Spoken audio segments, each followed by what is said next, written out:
Приветствуем вас на канале Раисы Горяченко «Дача, сад, огород, цветы».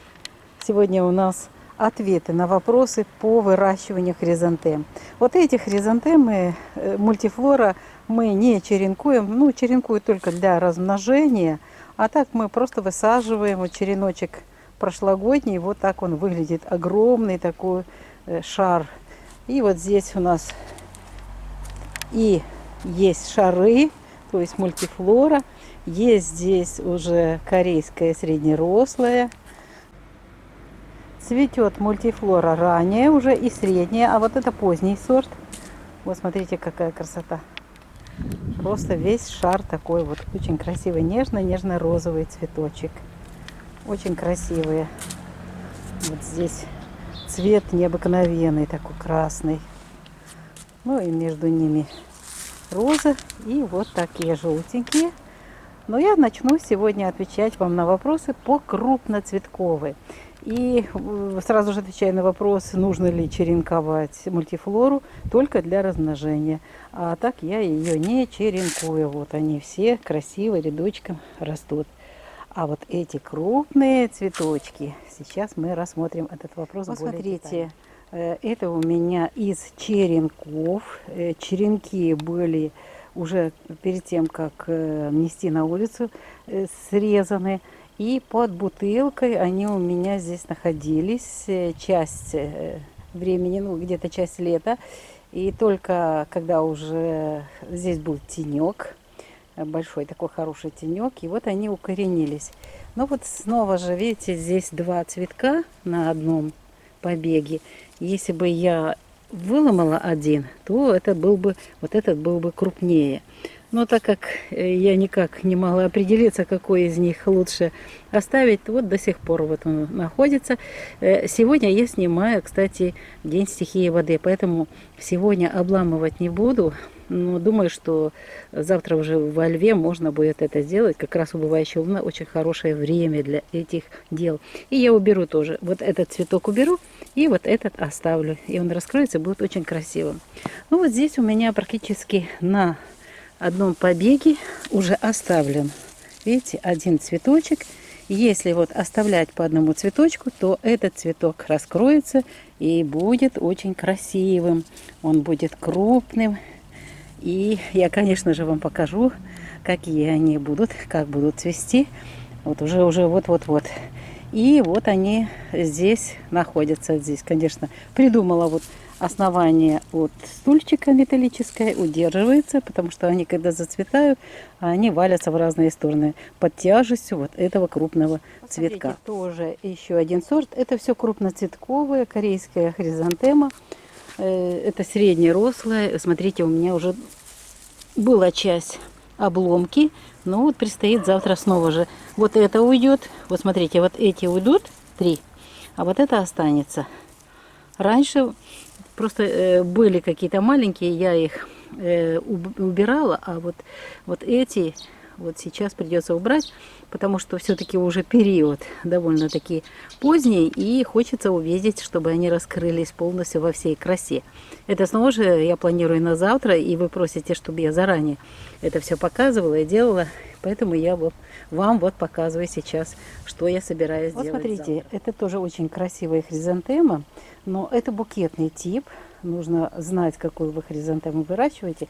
И вот тоже, смотрите, как интересно. Оставляешь вот один цветок, он уже почти раскрывается. Вот на одном побеге. А здесь уже оставила 3 цветка. Все-таки букетный тип можно оставить и 3-4 цветочка. Они очень красиво смотрятся. Потом покажу, когда расцветут. Здесь тоже, вот смотрите, 2 на одном побеге.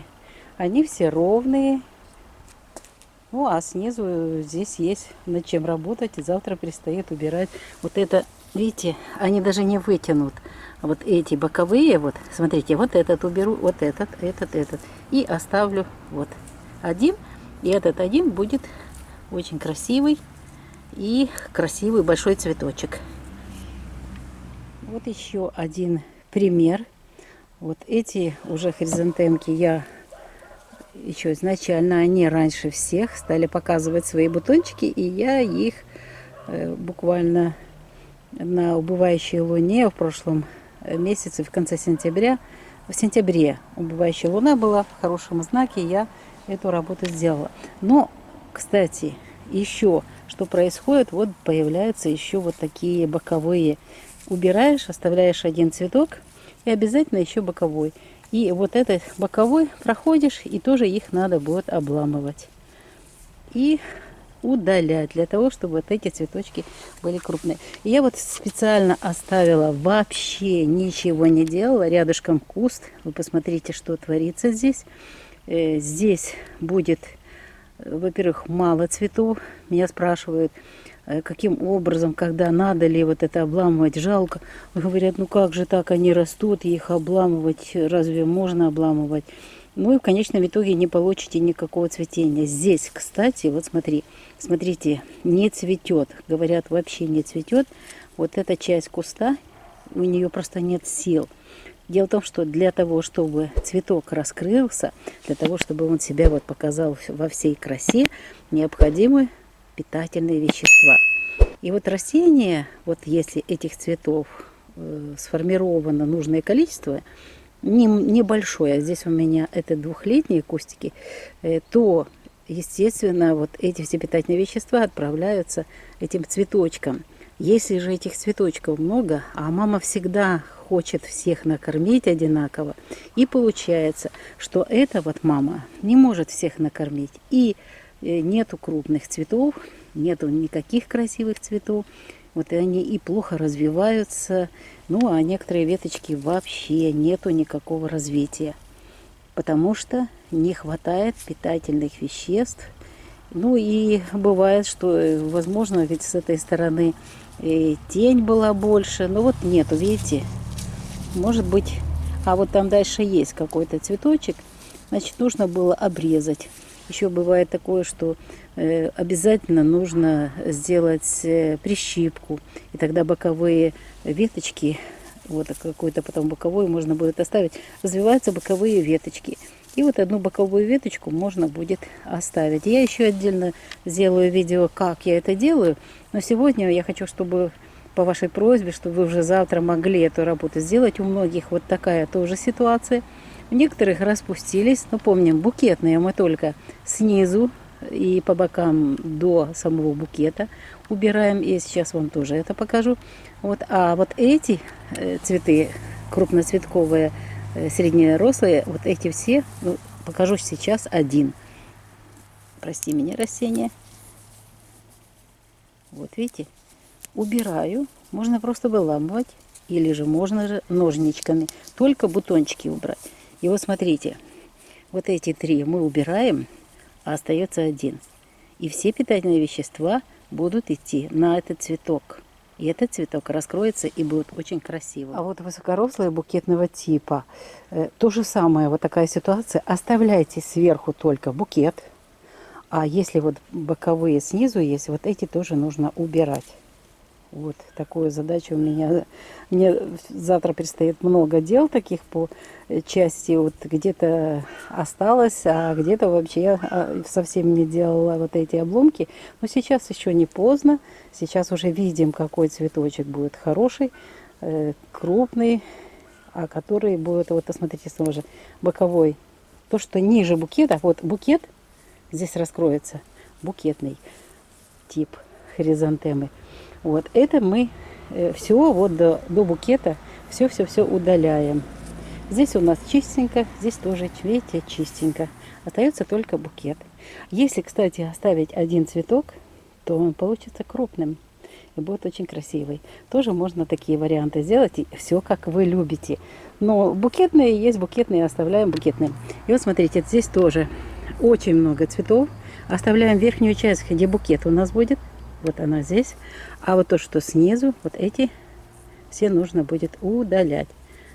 Вот так. Просто даже этот бутончик удалите, и не будет здесь уже развиваться. Да, потом еще, может быть, еще если погода будет хорошая, пасынок будет какой-то. Но это не будет уже скоро, потому что не получится, уже погодные условия у нас такие, что скоро уже зима.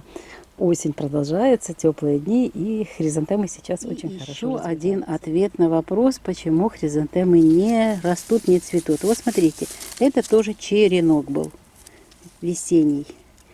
Вот я его упустила, и вот такой вот получился черенок. Здесь так,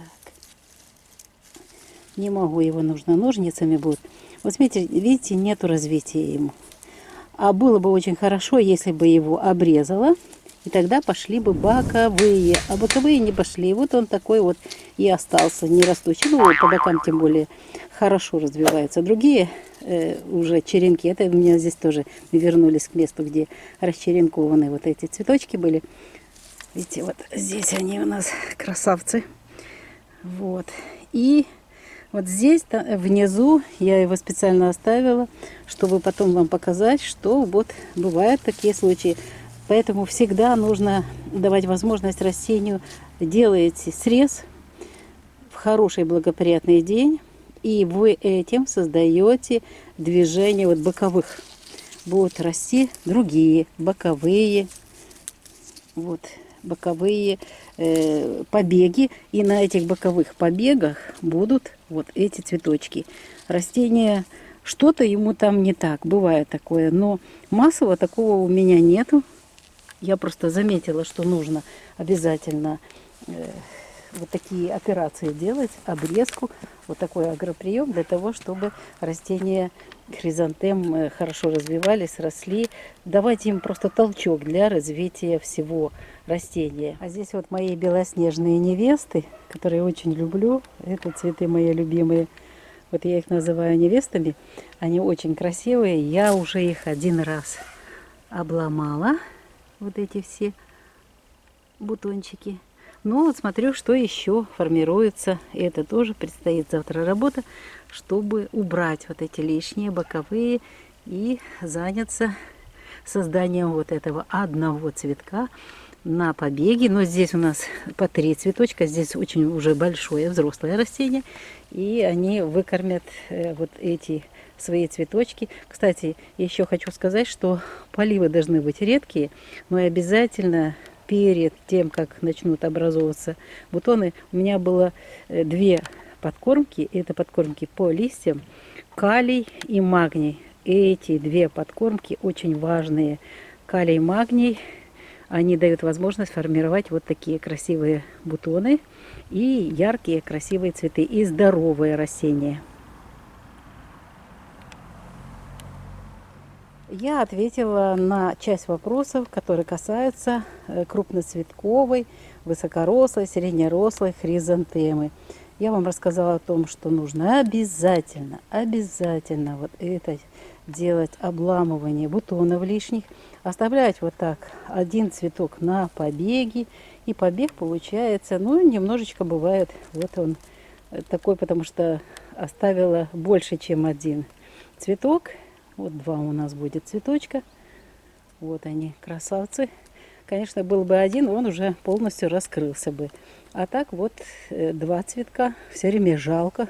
Не успеваешь иногда. Но вот больше всего вот эта жалость, она и губит вот эти наши растения. Вот эту красоту и крупные растения. Так что вот смотрите, какая красота. Они только-только раскрываются.